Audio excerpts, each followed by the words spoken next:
It's time for Coffee with the Chicken Ladies, a podcast for people who love chickens. Hey everybody and welcome. It's Chrisie&Holly from Coffee with the Chicken Ladies.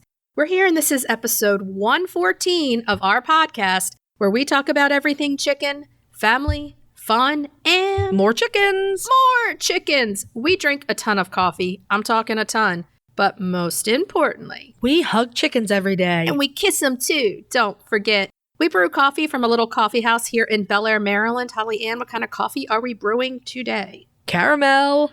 It's one of your faves. Yes, it is. Okay, so are you ready to sip some coffee and chat? I am. But first, a word from our sponsor.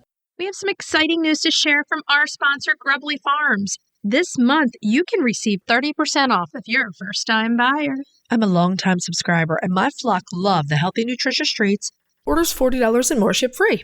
If you haven't heard, Grubbly's has a fantastic layer pellet and crumble feed. It's packed with plant and insect protein. It's perfect for those picky chickens and ducks. This offer does not apply to subscriptions and cannot be combined with any other discounts. It's a great time to try Grubbly Farms if you haven't yet. Use the code CWTCL30 for 30% off your first purchase. Try it today. Okay, so how are you doing? I'm all right. How about you? Cold. Yeah, it's chilly today. Yeah. It's so windy. When you go upstairs out of our studio, oh, and surprise, we're back in the studio. Yay! We're sitting at the same table after almost a month of not. It's been a while. It's been crazy. We've been so sick. I finally have my voice back. I still have a little nagging cough here and there, but I can speak. So I'm happy. Yes. And it's been rainy and miserable and just horrible weather, just getting me down. I need sun. Well, plant your garden. I know. I'm going to plant lots of herbs and everything else, but I need some sunlight. Come on. I ordered a new spinning wheel. Oh, you did? You went ahead and ordered it? I did. Because I've been spinning on the same wheel for 20 years. That's an artifact. It is an artifact. Seriously. I'm just joking. I'm an artifact and it's an artifact. We belong in a museum together. Come see this exhibit of Holly Ann spinning. But no, not that. I mean, I love that wheel, but she can't keep up with me anymore.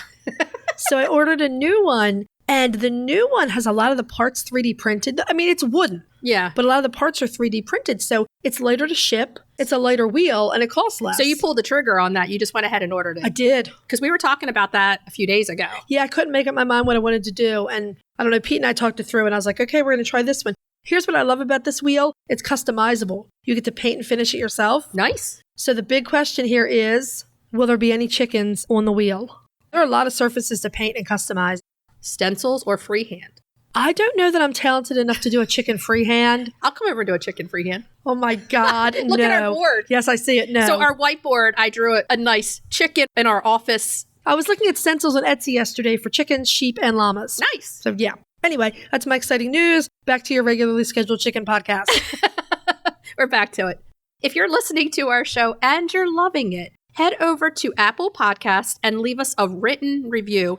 You wouldn't believe it. It does amazing things for the growth of our show. And while you're there, hit that subscribe button. That way you never miss an episode. And it's another great way you can help us. You can tell a chicken-loving friend or 3 about the podcast. Or 10. You can share your favorite episodes on social media. You can head over to Etsy, check out our t-shirts and mugs.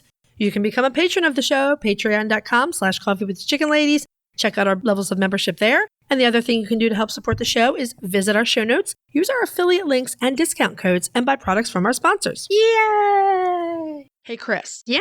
Do you like subscription boxes? Does it have anything to do with chickens? Of course. Then yeah. Let me take a minute to tell you about the Chicken Love Box. If you love goodies for your chickens and you need to go to chickenlove.com. I love the mega box. Tons of useful products for my flock and a chicken tea for me. You can't go wrong with a chicken tea. They are so cute and so soft. In the November box, I absolutely love that glass rooster cutting board and the woven chicken tea towel. I adore those Santa chicken hats and scarves, and I cannot wait to hang those chicken ornaments up on my chicken tree. Boxes start at $39 a month. They ship immediately after your order, and shipping is always free. Such a great deal.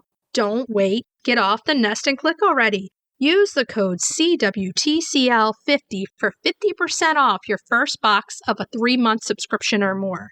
That's chickenlove.com. That's chickenluv.com. Get your subscription today. Have you heard of Strong Animals Chicken Essentials? They make natural supplements for your flock.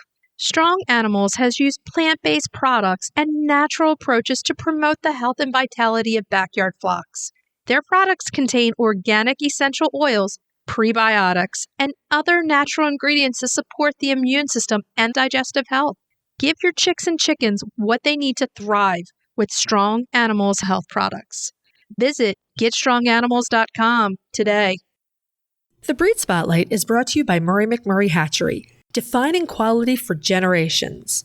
For over a century, McMurray Hatchery has remained a trusted family-owned business working tirelessly to ensure our poultry meet the highest standards. Whether you are an experienced enthusiast or just embarking on the journey, look to McMurray Hatchery for guaranteed quality, rare and heritage breeds, low minimums, and all the supplies you need to raise your flock. Request a free catalog today. Da ting ting ting, time for Breed Spotlight, Yeah.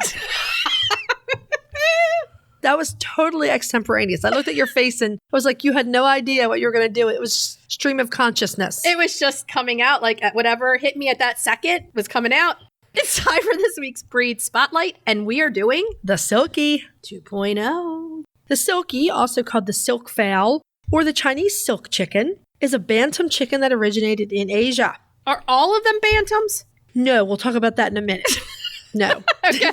You're preempting everything. Well, because in my mind, I did not realize that. Here, you never see them other than bantams in the U.S. If you haven't seen the Silkie, look one up right now. I can't believe anybody hasn't seen the Silkie, but do if you yourself haven't, a favor. look it up. Yes. So they have these poofy, silky feathers. And their feathers, if you compare them with other chicken feathers, they're missing the barbicils. And the barbicils are the little hooks that keep all the feather bits together. And they make a natural umbrella across your chicken. So any kind of moisture is not going to go through feathers. Right, exactly. Except for the Silkie, they will. Right, because the Silkies don't have the barbicils. It gives them the appearance of being covered in like down feathers. I mean, Fluff. their feathers are so fine and just soft that you can really see that that's missing the barbicils. They'll get drenched that easily. Means they are not weatherproof, and it also means they can't fly. I'm going to say this just to put it out there. They're not a beginner chicken. I mean, there are reasons why that we'll get into.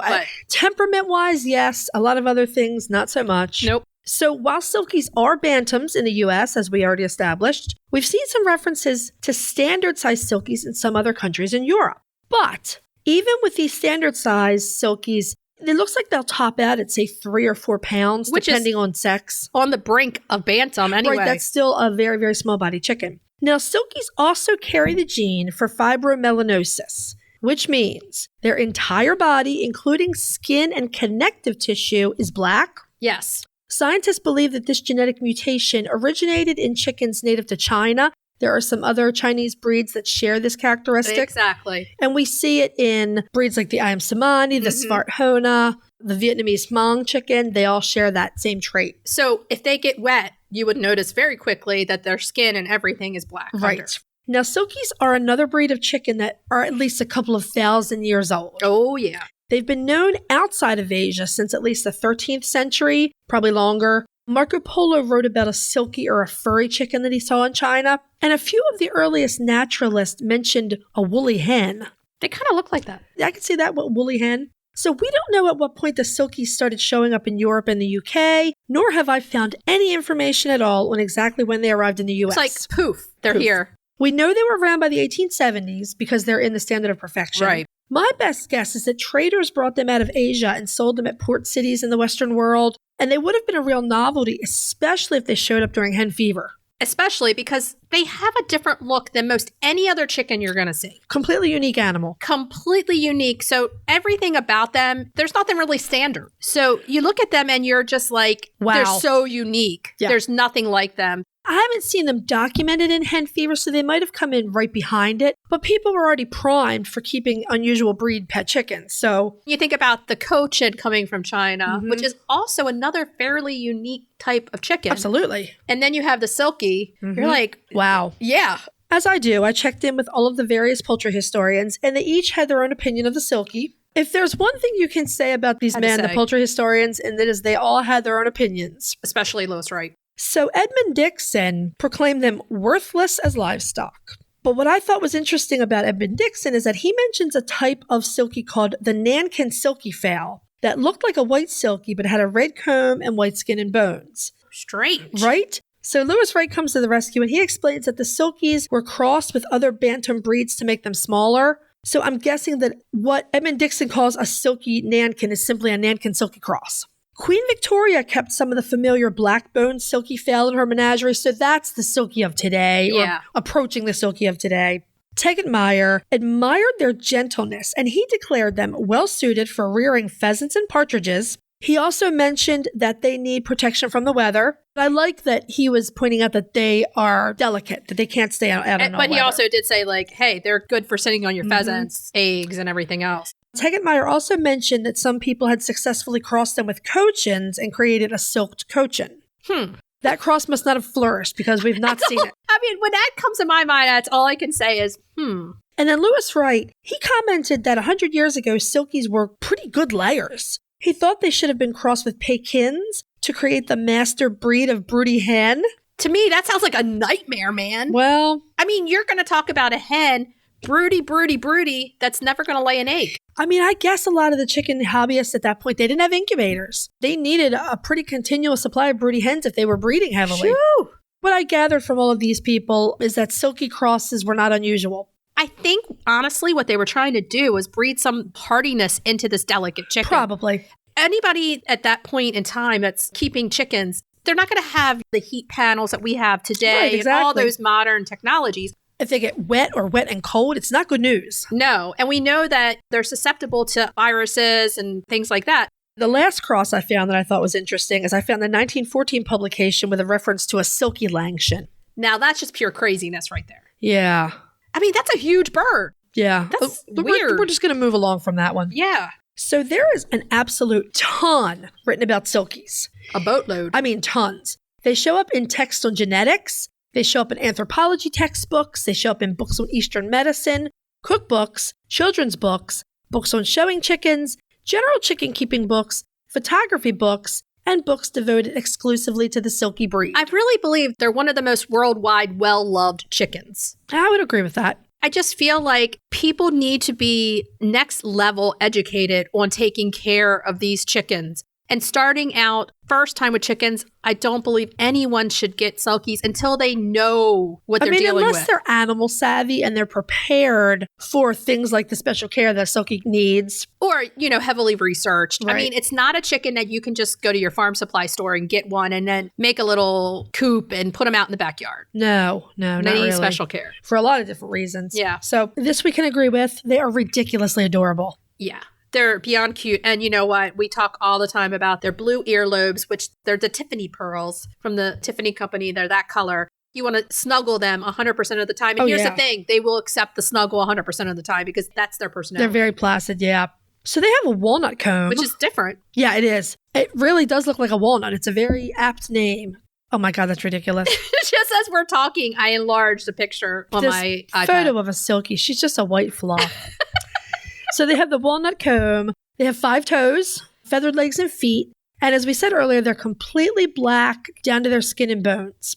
Now, their visible skin is a purplish color, and it's sometimes referred to as mulberry. Yeah. I could see that, mulberry. Yeah. Silkies are crested. Large crested. Yes. You Giant can't poof. see their eyes. Right. Many, if not all, Silkies have beards. Here's the thing I see a lot. People will trim up the Silkies so that they can see. Yes. Or use a little tiny hair thing to pull up the feathers away. And because those feathers don't have those barber saws, you can do that. Right. Well, actually, I have a Silkie Swedish flower cross that was given to me. I just take a small pair of scissors. I have Pete hold her securely, and I just trim the feathers back. Yeah, so that they Because can see. Yeah, she'll get feather blind, and that's not a good thing for a chicken. No, not at all. And that's especially important if you have them out with other chickens or if you have them out foraging a bit. They've got to be able to see where they're going. Well, they're not predator savvy. Not at all. Not at all. And we don't think any chicken is really predator savvy. If something wants to get your chicken while it's free ranging, unsupervised, it's going to get your chicken. Usually. But this chicken, especially with the heavy feathers and the crest, and then just their daintiness,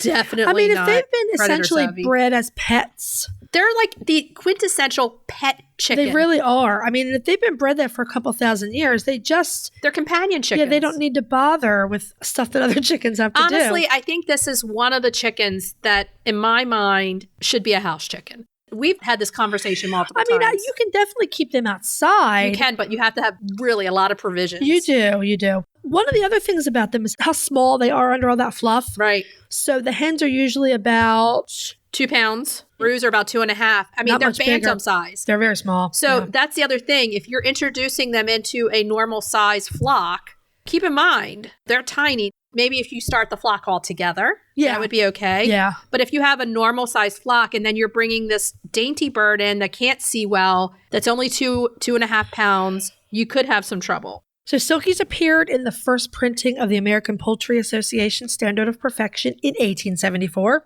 They appeared as bearded white and non-bearded white. We'll see that pattern as we go through the silky colors.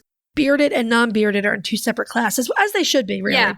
So in 1965, bearded and non-bearded black were added. And then we have to go all the way to 1996 for new colors. Okay, so let's name these new colors. We have blue, buff, gray, partridge, and finally, in 2000, the bearded splash was added, which is a heavy favorite. Oh, yeah, the splashes are beautiful. I mean, you're going to pay some money for the splashes. Yes, you really are. And the funny thing there is they're a byproduct of the blue genetics. Yeah. So I'm glad they're recognized and that people use them for showing. They are very pretty. They're just the quintessential sit on your sofa and watch TV. Carla, we're talking to you because Carla is one of the best silky mommies we've ever met. Yes, we love Carla. Carla's one of our patrons, and Carla sent us a Christmas card with all 4 of the girls on there. I love it. She watches TV with her Silkies. I feel like this is how these birds need to live.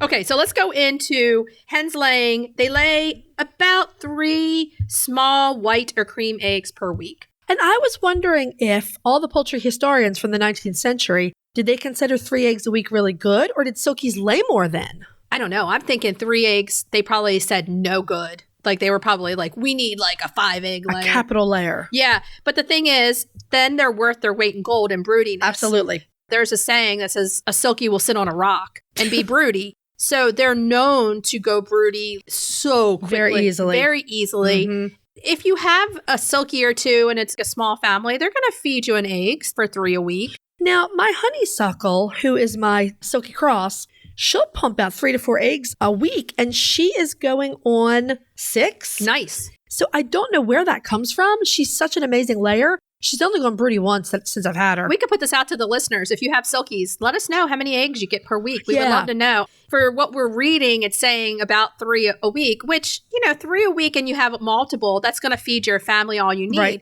But the fact is, they're known as a companion bird. Right, exactly. So the eggs are just an extra thing. I was just thinking about that. Honeysuckle's such a good, reliable layer, but she's Swedish flower and silky. She's a mix. Yeah. We have to stress this a lot. Wind and cold and wet weather, they are enemies to the Silkie. Silkies don't have the barbasols to give them that natural umbrella, and they can freeze very easily. I mean, they can tolerate some cold, dry weather as long as it isn't frigid. If you're getting into the 20s, really, you're getting cold. If you're getting into the teens, that's a no. Here's the thing. Wetting this bird is a big no-no unless you're going to give them a bath and dry them with the dryer directly after. A wet Silkie in cold wind is a recipe for hypothermia. If you do a bath, they are going to need to be blow dried. Yeah. Now, in very cold climates or during cold snaps, they may need to be moved to a sheltered area and or given supplemental heat. And of course, we recommend radiant heat panels. I honestly believe for the Silkie, it's a must.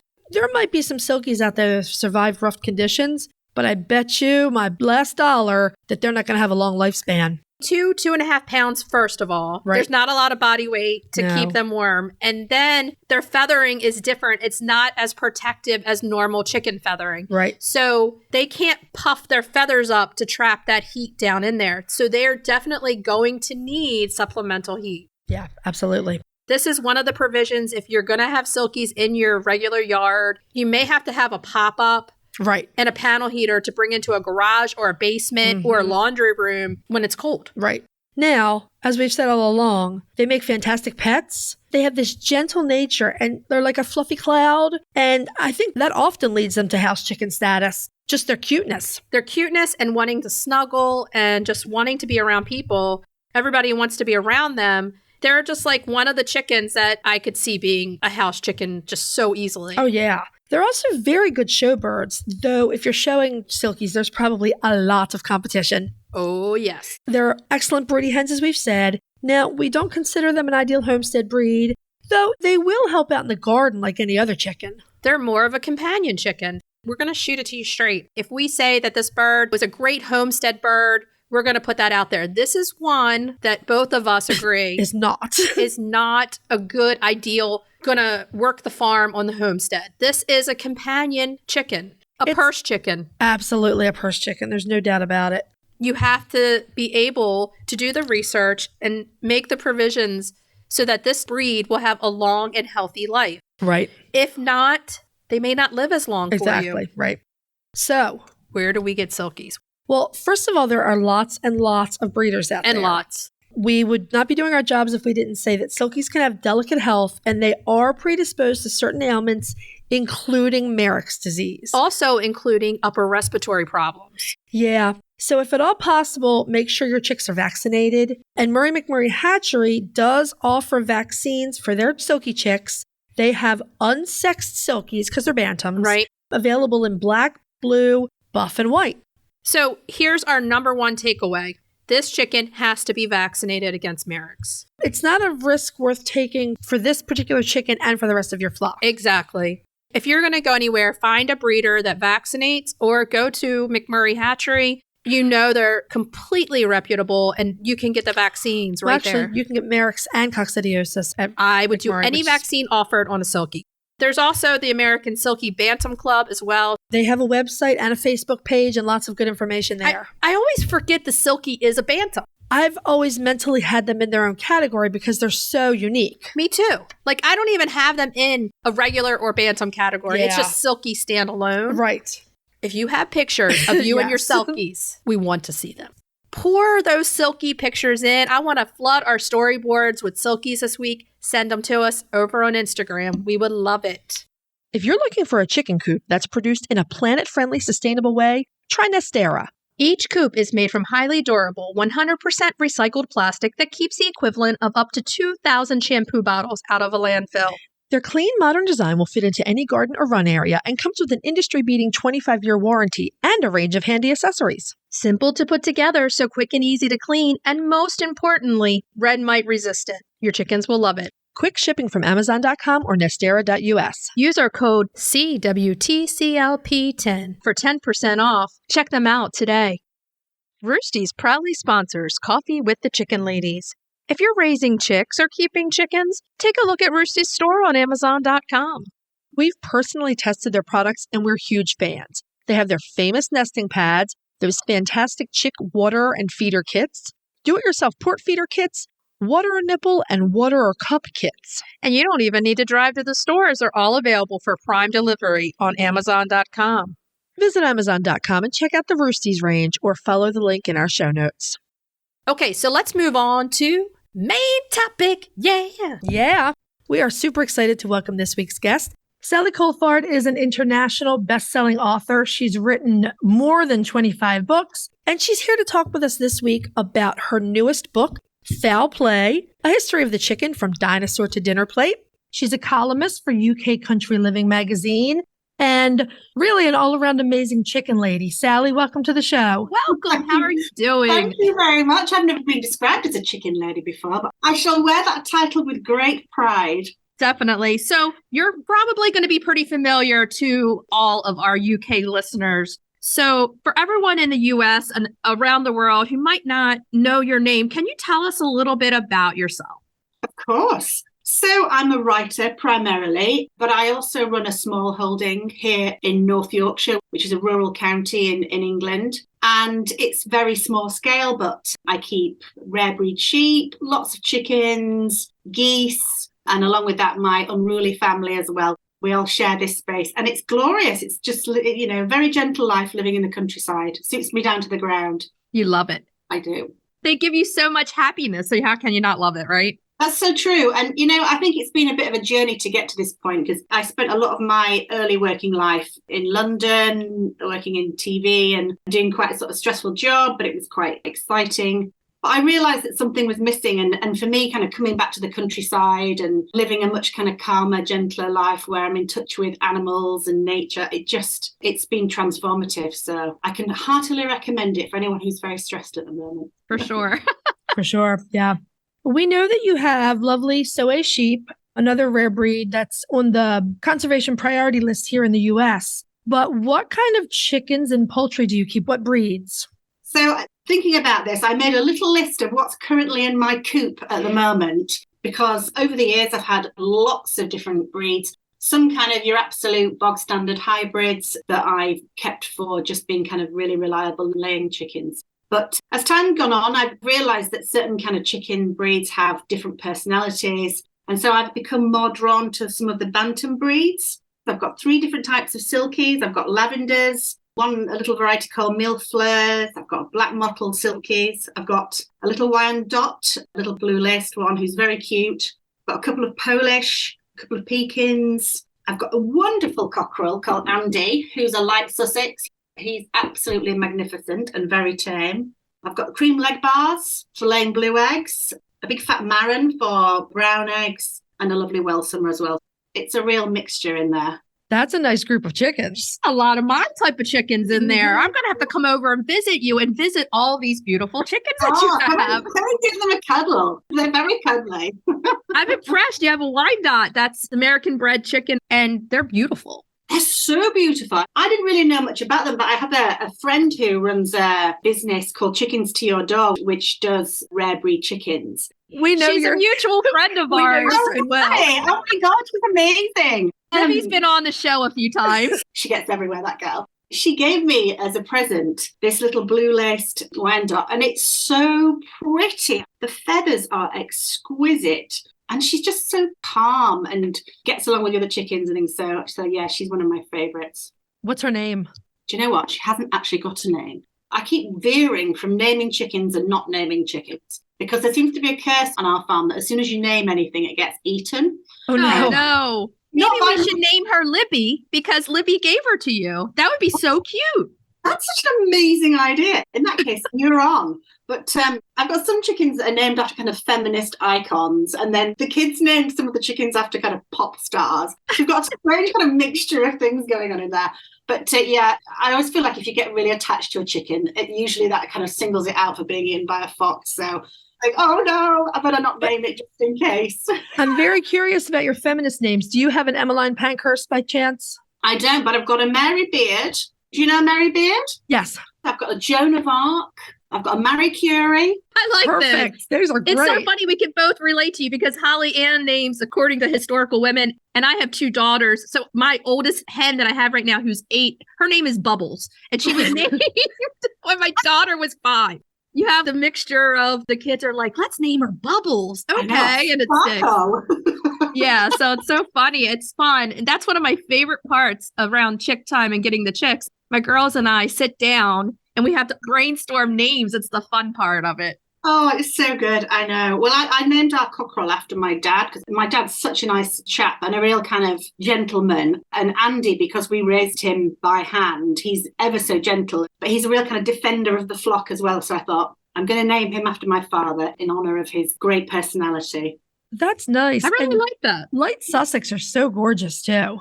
Oh, he's so handsome. I think he knows he's really handsome though as well because he's got a strut that kind of says, I've got it. But he comes to the window most mornings just for a little kind of a tickle and a little piece of bread and he's gorgeous. Oh, wonderful. My Gertie is a Welsummer, so you struck me with Welsummer also, and she has half my heart. They're just amazingly intelligent chickens, that breed especially. They're so intelligent. Yeah.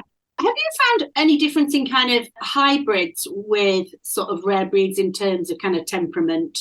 They're usually bred to be more friendly. Yeah. I mean, honestly, neither one of us keep hybrids. And the reason why, well, we don't have anything here like the British Hen Welfare Trust.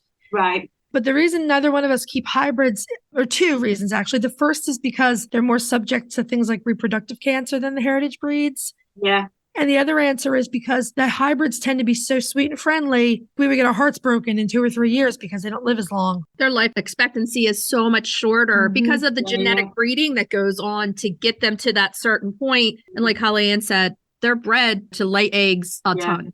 Yeah. Yeah. I found the Rhode Island kind of hybrids and stuff, they're so friendly, like you say, and so fearless. And I don't mean fearless as in brave, I mean fearless as in completely without that kind of natural fear response that I think some of the rare breeds have. So it makes them not massively sensible. In the days before avian flu and stuff, where the chickens have had to be kept in, we've had hybrids kind of get into cars and get into delivery vans and end up going, off the farm or, hiding in cupboards and all that kind of stuff. They're just not the brightest of the breeds, I think, maybe. Very sweet, not as smart. Yeah. Yeah, it's part of our mission to kind of reach out to everyone and say, get heritage breeds and help keep them flowing and not going into extinction where some of them are in trouble. Absolutely. The genetic diversity argument is so important, especially as kind of food security. I don't think people realize how important it is to keep these rare breeds going.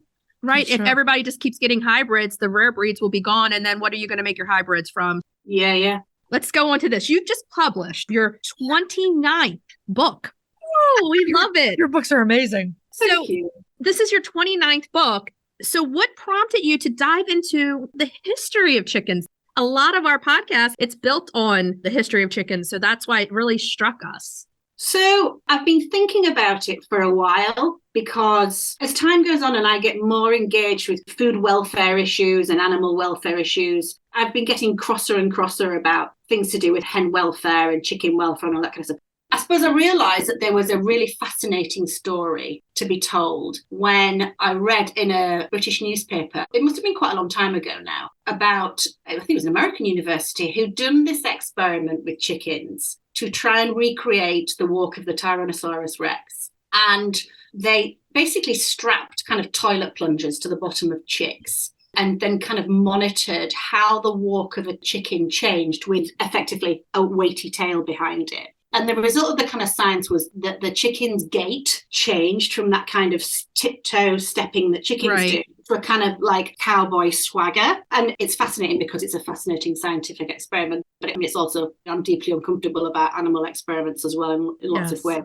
Us too, completely. But the really interesting thing was, why on earth did they choose a chicken as the test subject? How did they know that the chicken was going to be a good test subject for how dinosaurs walked? And at that point, I thought, okay, this is the real story. And as I did kind of more research, I realized that there's a lot of science that links the evolution of dinosaurs and theropods in particular, which are the group of dinosaurs that velociraptors and T-Rexes are a part of, and the evolution of the chicken.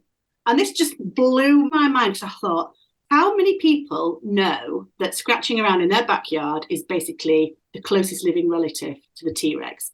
When you start to actually see how chickens walk and you start thinking, this makes sense to me. Their movements, their scales on their, everything just kind of makes sense. And so that was the kind of starting point, really. And then I thought, well, okay, so we've got the beginning of the journey.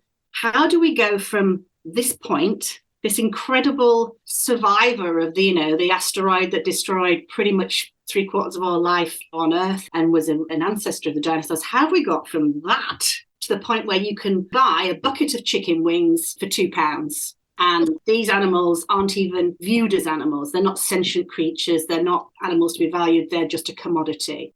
That's why I call the book Fowl Play, because it feels like a terrible trick that we've played on a creature. But it's also a metaphor for how I feel we treat nature in general, that it's something to be commoditized, it's something to be exploited. And ultimately, as I talk about at the end of the book, nature is fighting back in ways that are kind of unexpected.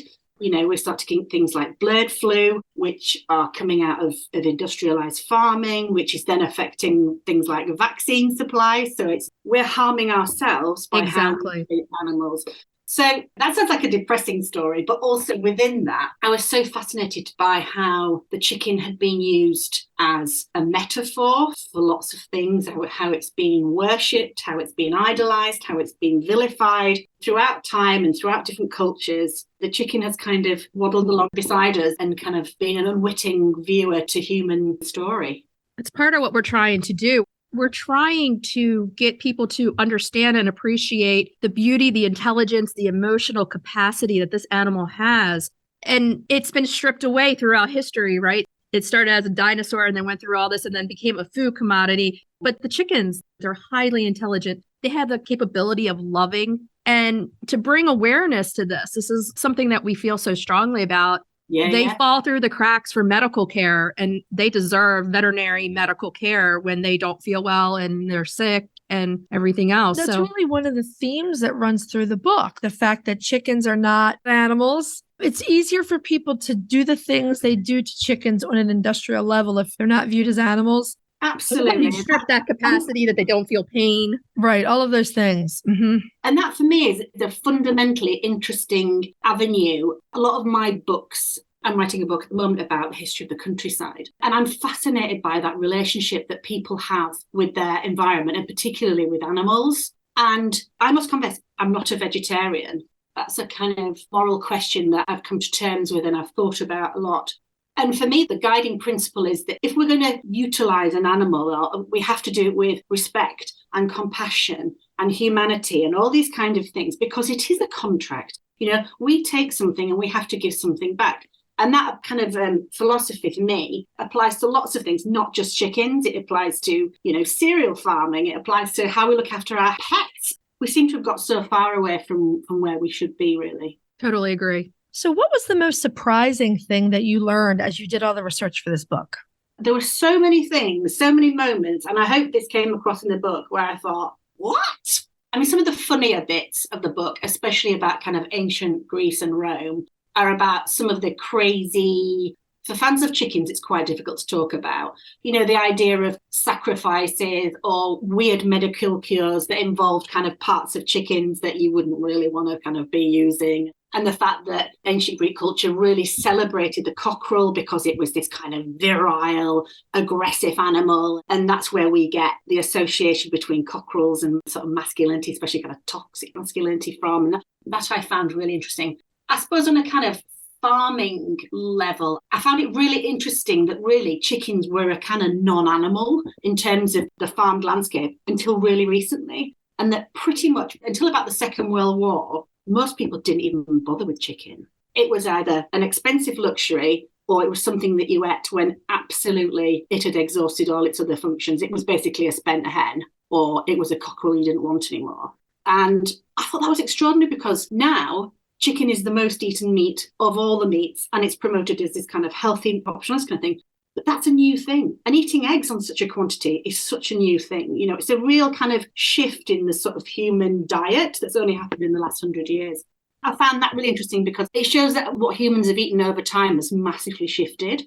I think that in the commercial age of the 80s, the governments kind of slowed down the eating of eggs because they kept putting the message out that they're bad for you. They're high in cholesterol, only eat 2 eggs a week. And that's how we grew up. Our parents didn't listen to it a lot. Right. Our parents did not listen to that. Even though the message you were hearing is eggs are bad for you. We both grew up with very thrifty parents. Yeah. We ate a lot of eggs. My mother, her great-grandfather came over from Italy and they had a laying farm. So she grew up on a chicken laying farm. So she had eggs. That was their protein. So you go through the 80s and it's the time of convenience. And they kind of put the propaganda out there that don't eat these eggs. They're bad for you. They're bad for you. And then we come back to nature and we come back and we see this is one of the best sources of protein that you can have. It's one of the only sources of protein, in my opinion, where animals don't have to get hurt. Exactly. So even like the dairy industry, which I know the dairy industry is having a really tricky time and I'm keen not to slag it off. But, calves have to die for cows to keep on milking. Whereas the egg industry, hopefully you can carry, especially if you grow your own eggs, not necessarily raise your own eggs, then that's a kind of a no-brainer, really. Mm-hmm.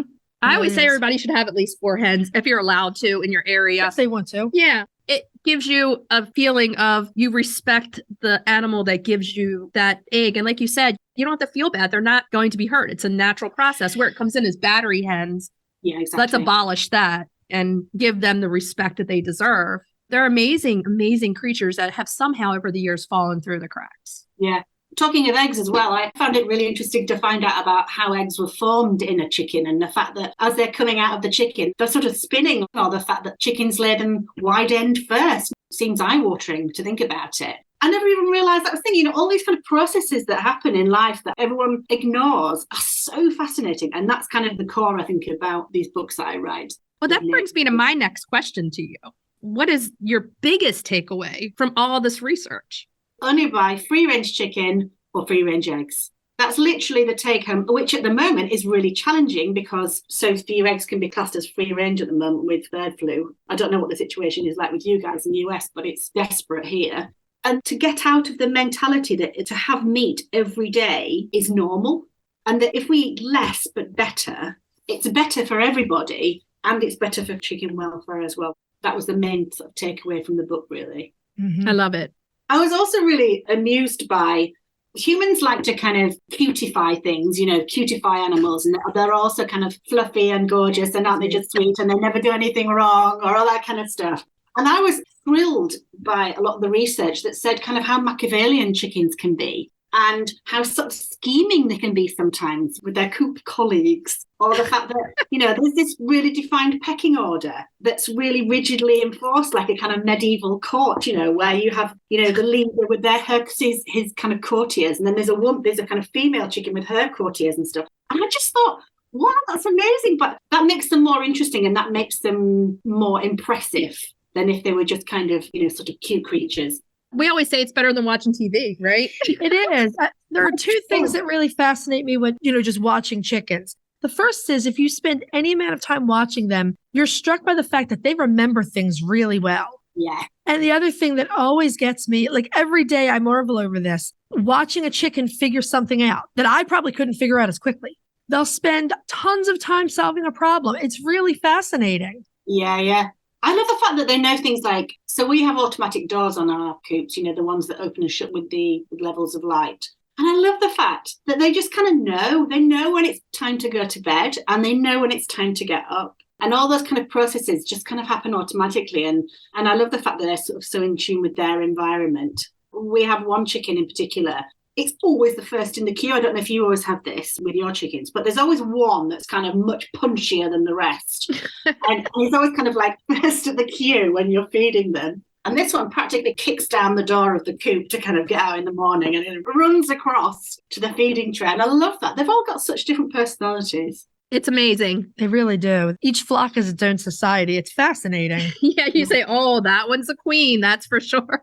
Definitely. We've had chickens as well where they've seemed kind of neither massively female nor massively male. I don't know if you found that as well. Oh, yeah. They're just kind of comfortable in their own skins, but they don't seem to kind of stick with either group. I just think it's really interesting. It's a fascinating microcosm of life. Another thing in your book that I thought was really fascinating was that there's almost a discernible pattern from, say, hen fever in the 1850s, where people were looking at chickens as pets, and it was okay to have chickens as pets. And it's taken another 150 years for us to get back to that place. And that's just small timekeepers. That's not the industrial scale. But the poultry historian Lewis Wright, if you go through his book, you find a lot of instructions, or Sir John Seabright. They both wrote extensively on the best ways to take care of chickens, and they mean it. There's very real care there. And I feel like we're starting to come full circle to that. So back then, 150 years ago or 100 years ago, they were writing about ways to take care of chickens that a lot of people are looking at now as a novel thing. Yeah. So what do you think, if you see that people are trying to move into better chicken care, what do you think the future for chickens looks like? That's such a weighty question because the world is never going to be fed by backyard chicken keepers. That's never going to happen.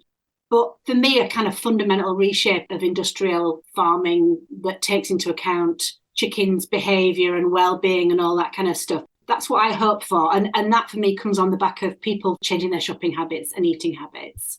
But at the same time, there is a resurgence in people interested in keeping chickens, just a few backyard chickens. And it came out of maybe lockdown, but it might have been something that's been happening in the lead up to that, which is something about our relationship with nature. And I wrote a book called Biophilia about that, about how we're fundamentally designed to have a relationship with nature and with animals, and that it's a mutually beneficial thing. So I think more people will be keeping chickens as pets, which is a good thing. But I don't know how much that will inform what happens with farming. Hey, but look, there's some really brilliant bits of legislation that are hopefully going through, stuff to do with phasing out caged chickens or phasing out the use of antibiotics and all that kind of stuff.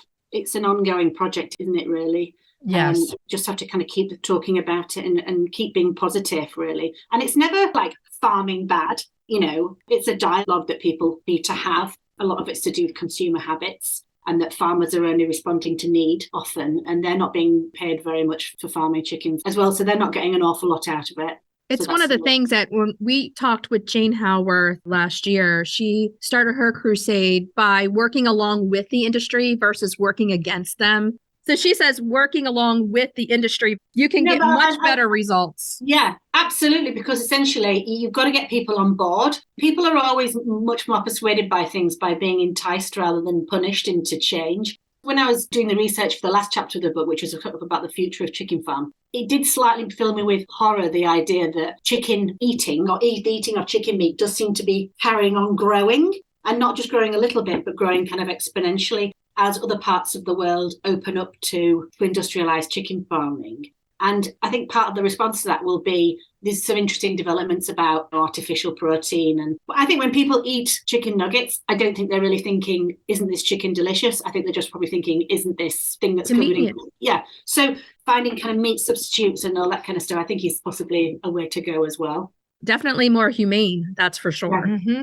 And really, when you think about the farmers and not making enough money anyway, over here, the price of eggs has skyrocketed along with the rising costs in fuel and animal feed. And so right now, the average is about $6 for a dozen eggs.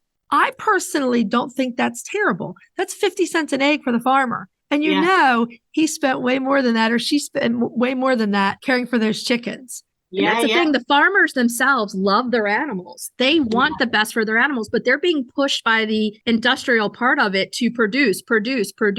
So that kind of messes up their play with how they care for the animals. And they're doing the best they can. They started farming because probably they love the animals. Exactly. And you can bet your bottom dollar that the price that's being paid for at the retail end, it really bears no relation to what people who are farming chickens are getting. Right. That's why that relationship between consumer and farmer is so important, and knowing where you're buying your eggs from and that kind of thing. Taking out as many of those steps in the process out as possible, so you're buying as directly as possible. It all kind of feeds into healthy farming and sustainable farming. It's something we can all do. Yeah, absolutely. Help change the dynamic a little bit of it. If every person said, even just once a month, I'm going to the farmer's market or to the local farmer and buying my eggs versus buying them in the store, it would have to force a little bit of a change there and in the right direction. Mm-hmm. So yeah, it's scary sometimes. And especially for us who really love our chickens and we see this happening to them, it's tough. I think you just got to you've got to be an optimistic person if you're involved with animals, and you've got to believe that things will get better and push for change and be an agent of change as well. Exactly. Yes. Okay, so my next question is a little off this topic, but which of the books is your favorite and why? So the answer is the least favorite book is always the one I've just finished, because I'm broken by the process. It takes me such a long time. So it usually takes me about a year to do a book like Fowl Play, just because I've kind of written myself into a corner, really. I write books that are incredibly dense in terms of research and cover huge time periods as well. So it's not like I can just kind of write quite free form and quite free and easy. It's all quite laboured, a lot of the research. So by the time I finished a book, I am over it completely. I'll never want to look at it again. But then after about sort of 6 months, I might go back and reread it and think, oh, that's really interesting. And I've also... You're like, who is this author? I need to check her out. Check out all of her stuff. Good, right? Funny enough, I've just finished a book which I actually really enjoyed. And actually, when I got to the end of it, I wasn't completely fed up by it. This is a new book called The Apple, A Delicious History. And what was really interesting, which was when we were talking prior to this interview, you were talking a lot about the East Coast of America. Mm-hmm. And so for me, I learned a lot about pilgrims and early settlers in America and how much they relied on apples. And I was learning all about Applejack and cider and the history of apple pie and all this kind of, it was fascinating. That was really, really fun.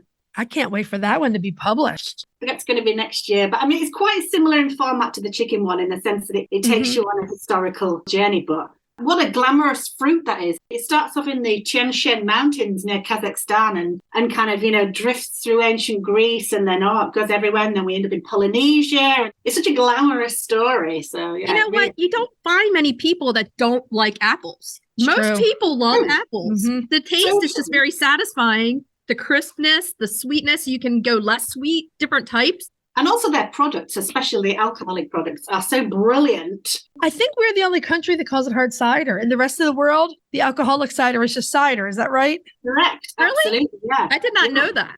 I was reading about Johnny Appleseed, which I'm terrified to write about any other culture's history in case I get it wrong. But I was fascinated by him and about that story. And about how he was a teetotaler himself, but he was planting trees for cider, not for apples, because the apples that were growing were not the sweet varieties. And I just think the history of America is built on kind of alcohol and how brilliant. And, it's just... I have some crab apples on my little homestead farm over here. And Holly, she was always like, I'm going to try one. It was, what are they called? Spitters. Spitters, because when you bite into them, you want to spit it out instantly. She's been planting apple trees and I'm like, don't get crab apples because I have the crab apples here. I put in one cider tree. I put in a Harrison cider tree. The rest I put in baking apples. But yeah. But England is the only country, and presumably America, based on the back of English colonizers, that makes any difference between baking apples and cooking apples. The French think we're absolutely mad.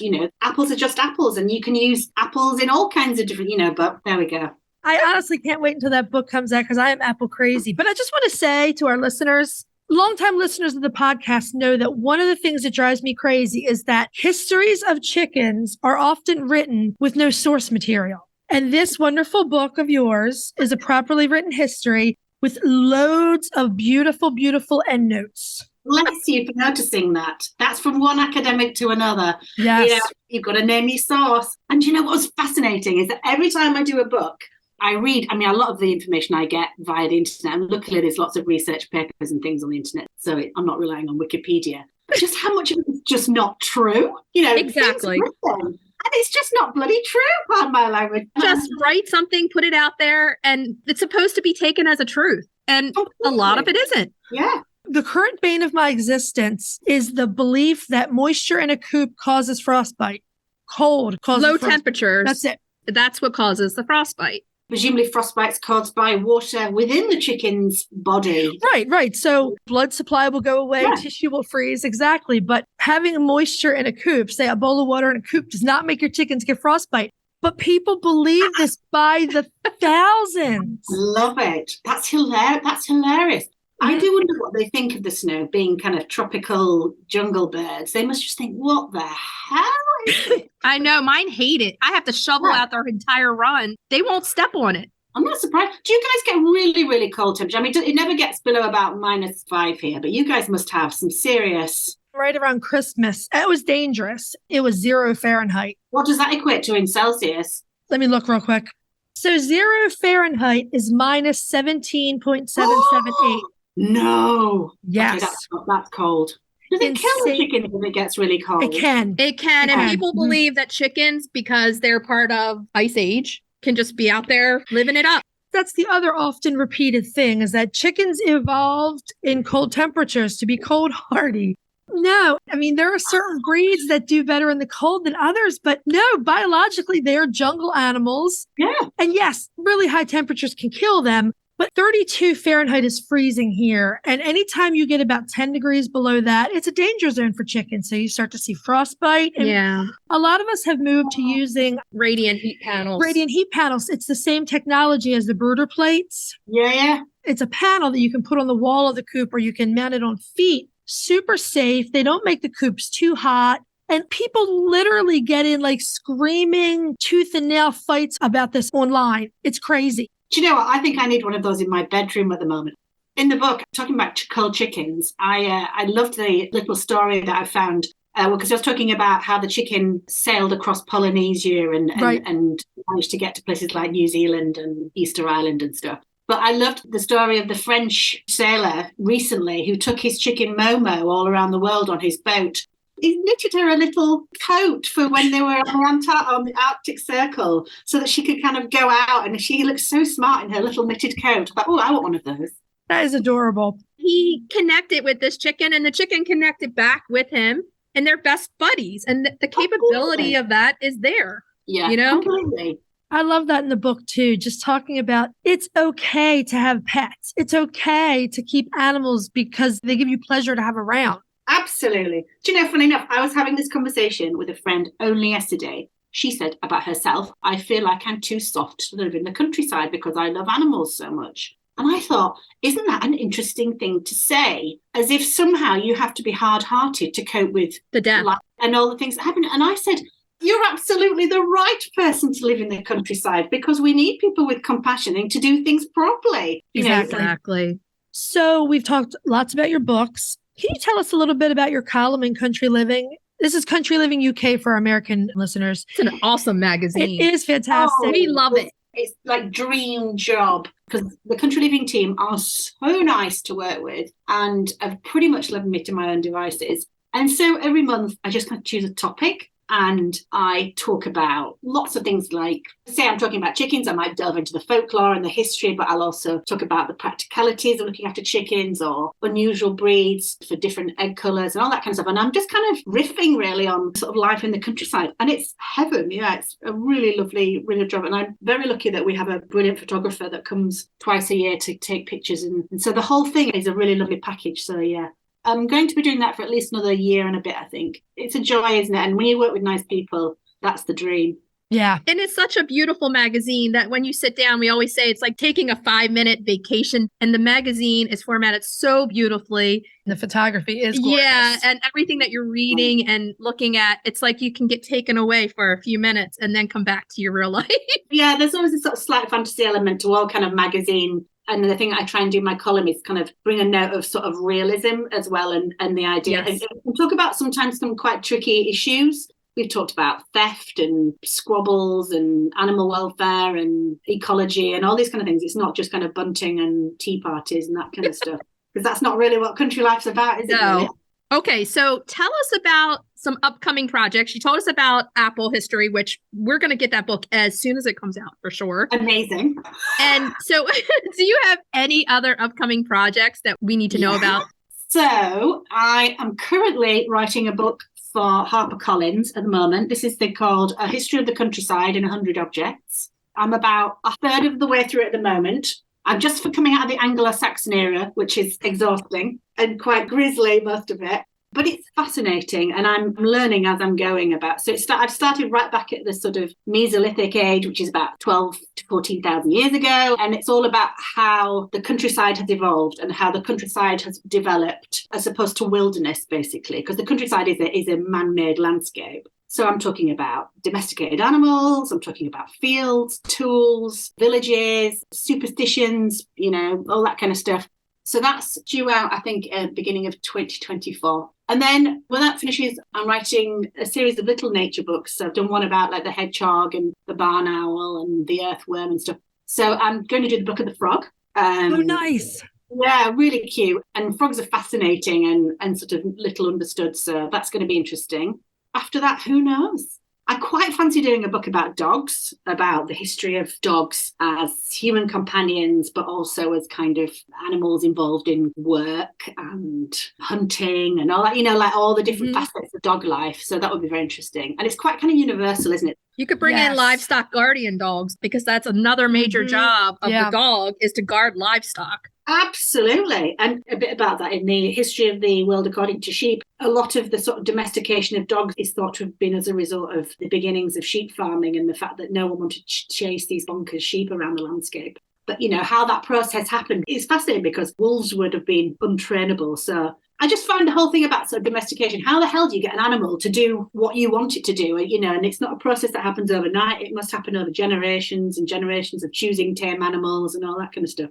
We can't wait. What a great conversation this has been. Thank you so much. Yeah, thank you. It's lovely to talk to two gorgeous adults. I spend most of my time just kind of staring out. You're making us blush. Kids and animals all day long. Yeah. Oh, yeah. So before we let you go, we have to ask you the most important question of all. This is the question we ask all of our guests. What is your favorite breed of chicken? Oh, no. You put me on the spot. You're allowed to choose more than one as well. That's okay. I have her face literally like in my mind. It's got to be Lavender Pekins. They're adorable.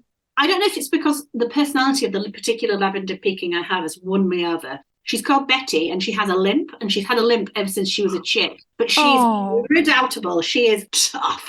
She's a tough old boot now and she doesn't take any faffing in the coop. So I love that about her. So yes, Betty, my Lavender Pekin, she's my idol. Yeah.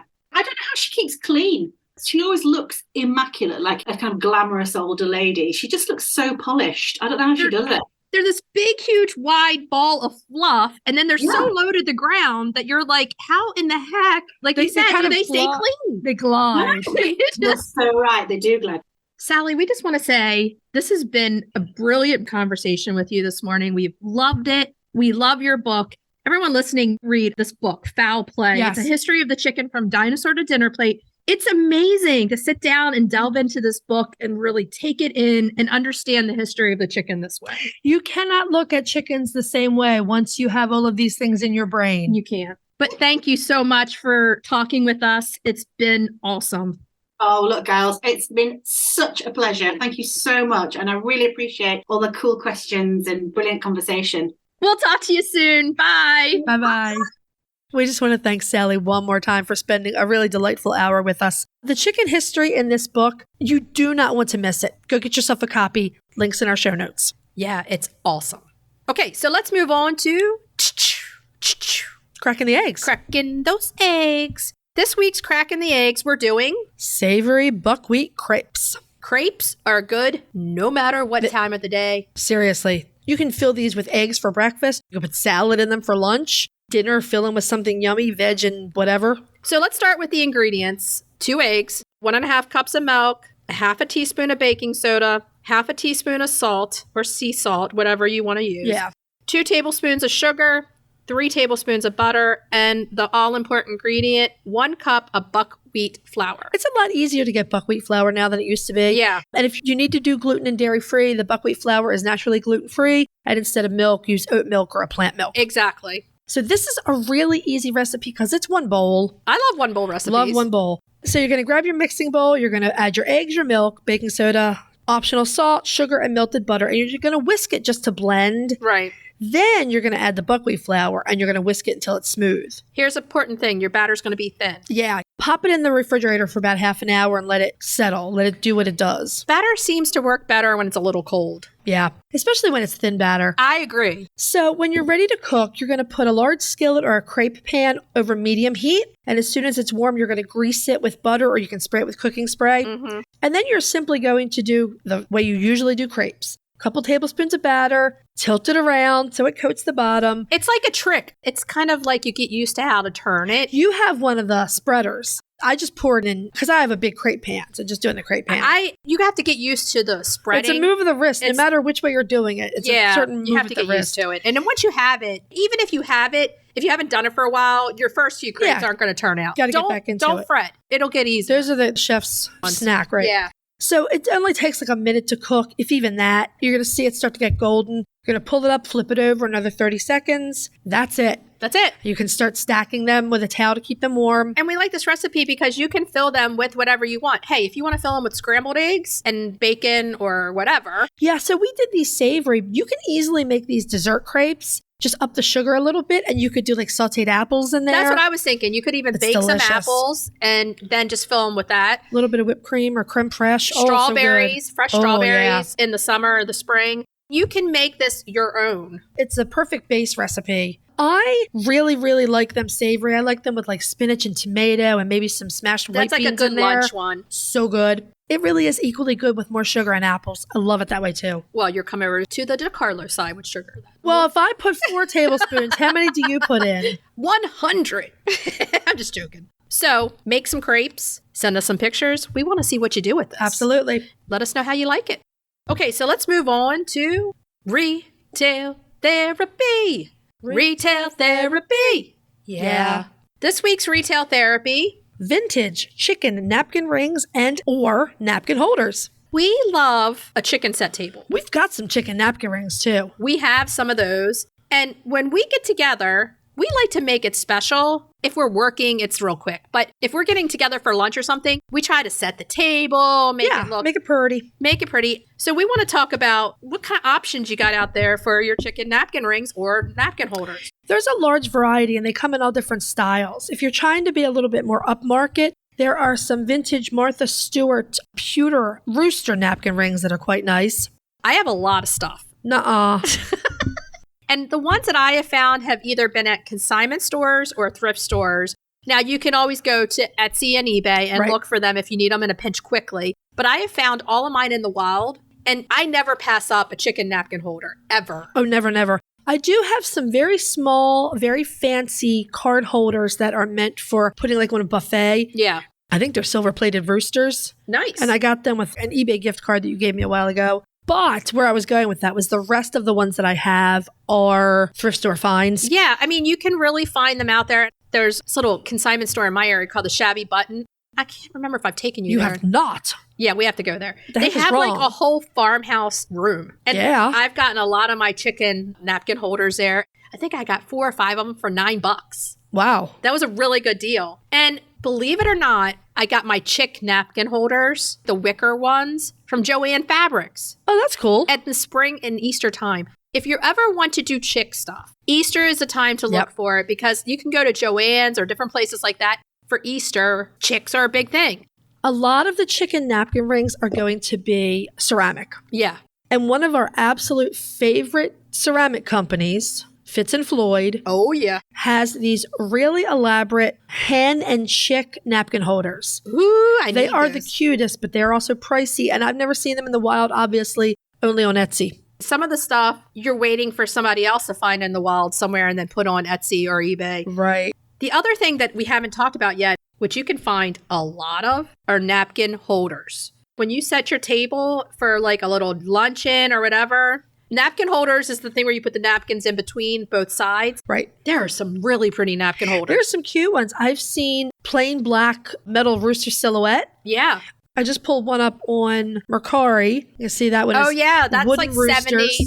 Look at this one. Oh, that's really cute. Yeah, Is I there a mean- maker? No, it doesn't have a... A lot of them double as letter holders. For your desk. Yeah, you can put them on your desk. Yeah, and you can get like made in Japan, like the older vintage napkin holders from mid-century that you can put on your table. Or these you can use every day also just to hold some napkins. But to dress up your table, these little accents make it so pretty and special, and it's easy. Yeah, they do tend to be more affordable. Yeah. They definitely show up in the thrift shop, so keep your eyes open there. Look at this one. I love that, but I recognize that's part of a set. Yeah, it's Japanese ceramic. Uh-huh. Country Road, 1979. Country Road. Do you have the salt and pepper shakers that go with that? No, but I would love them. I've seen Country Roads. So this one's a little bit more pricey. It's Plymouth Rock or Barred Rock hen and rooster design. And it's Country Road, 1979, made in Japan. And it's $30. That's a little pricey. It's a little pricey, but if you use it every day. Now, I found one that is a figural, so it's a cockerel. Okay. And there's a place in his back you can put napkins or mail. And he is 1970s bright yellow. Yeah. The 70s were like the time for the napkin holder. Yeah. Now, napkin holders kind of went out of style. Yes, a little they did. bit in the recent day. Mm-hmm. But you know what? Sometimes bringing a little of the vintage back, it makes your table more homey to sit down as a family, have dinner. Sometimes it's just nice. The napkins are on the table. They're decorative and a decorative piece, and everybody can grab the napkins while you're sitting there eating. Right. It's convenience, but you can put a little of yourself in it with the chickens. I do quite like the idea of using it on your desk, too. Yeah, letter holder. Chicken on the desk. This is a contemporary one that you can find on Amazon. It's a napkin or mail holder that's chicken wire. Oh, yeah. There's a lot of stuff. These things, even if you had a plain plate, they dress it up. You can definitely put fancier napkins in there. Yep. Actually, you can put cloth napkins in there if you want to. You could even do like the brown burlap. Uh-huh. And the napkin holders make it so special. Well, that's where you can make sort of a vignette. Your napkin holder with some pretty napkins in it, either paper or cloth. You can put your salt and pepper shakers there, a little vase of flowers. You can put all that on a tray. There are a million ways you can arrange them on your table. And it's a practical chicken collectible. It is. You can use it to make any ordinary situation feel a little more special just simply by pulling them out. In the middle of the winter, sometimes you want to do something different. Pull them out and use them. Yeah, why not? Okay, so if you have any really cool ones, share them with us. Let us know. We'd love to see them. Should we tell everybody what we're going to be talking about next week? Yes, indeed. Next week, we're doing an interesting European breed, the Sulmtaler. Our main topic, Dr. Rebecca is joining us again, and we are talking about medical care for chicks. This is a really important one. Everyone needs to listen. Cracking the eggs, we are making breakfast empanadas with sausage, potato, and egg. Oh my God, I can't wait. That sounds good. Yeah. Retail therapy, we're reviewing some coop neutralizers. They really work well all year, but especially in the winter too. Okay, so what should we tell everybody to do until next week? Hug your chickens. Every day and kiss them too. We'll talk to you next week. Bye-bye. Bye. If you'd like to see more of us, please follow us on Instagram at Coffee with the Chicken Ladies. If you'd like to help us grow the podcast, please leave us a written review on Apple Podcasts. If you'd like to become a patron of the show, please visit our Patreon page, patreon.com/Coffee with the Chicken Ladies. Thanks for listening.